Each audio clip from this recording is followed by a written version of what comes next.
Navbatdagi lavhamizda mamlakatimiz sud huquq tizimidagi muhim xalqaro muloqot haqida so'z yuritamiz. Poytaxtimizda ilk bor Markaziy Osiyo va Turkiy davlatlar sudyalari ishtirokida o'tkazilgan raqamli odil sudlov xalqaro standartlar, axborot xavfsizligi va inson huquqlari mavzusidagi 3 kunlik xalqaro o'quv kursi bugun o'z ishini yakunlaydi.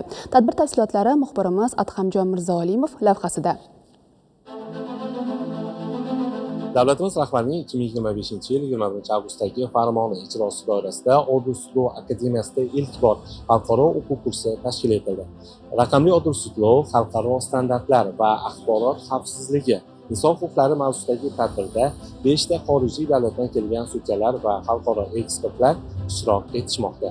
Mazkur xalqaro o'quv kursi Odil sudlov akademiyasi tarixida yangi bosqichni boshlab berdi. İlk bor xorijiy davlatlar sud huquq tizimi vakillari aynan Toshkentda malaka oshirmoqda.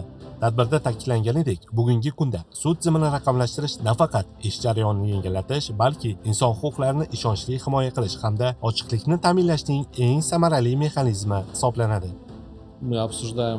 Biz inson huquqlarini ta'minlash va himoya qilishning dolzarb masalalari bo'yicha samarali muhokama o'tkazdik. Ta'kidlash joizki, bugungi uchrashuv nafaqat professional muloqot, balki soha rivoji uchun strategik ahamiyatga ega bo'lgan tarixiy voqeadir. Ayniqsa Odil sudlov akademiyasida odil sudlovni amalga oshirish va qonun ustuvorligini mustahkamlash borasida amalga oshirilayotgan keng ko'lamli islohotlar tahsinga loyiqdir.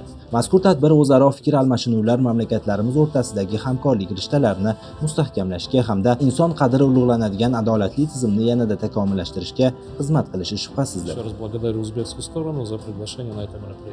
Mashg'ulotlar davomida xalqaro ekspertlar raqamli kriminalistika va kiber jinoyatlarning oldini olish bo'yicha eng so'nggi metodlarni namoyish etdi. Shuningdek, sud tizimida korrupsiyaga qarshi kurashishda raqamli texnologiyalardan foydalanish masalalari tahlil qilindi.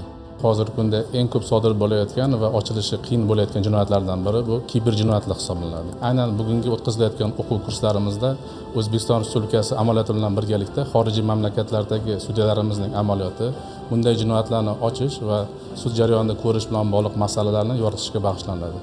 Kurs yakunida ishtirokchilar o'zlashtirilgan bilim va ko'nikmalarni tasdiqlovchi xalqaro darajadagi sertifikatlarga ega bo'lishadi. Asosiysi, bunday keng ko'lamli loyihalar nafaqat tajriba almashish, balki mintaqada huquqiy birdamlikni ta'minlash, kiber tahdidlarga qarshi jamoaviy immunitetni shakllantirishda muhim platforma bo'lib xizmat qiladi.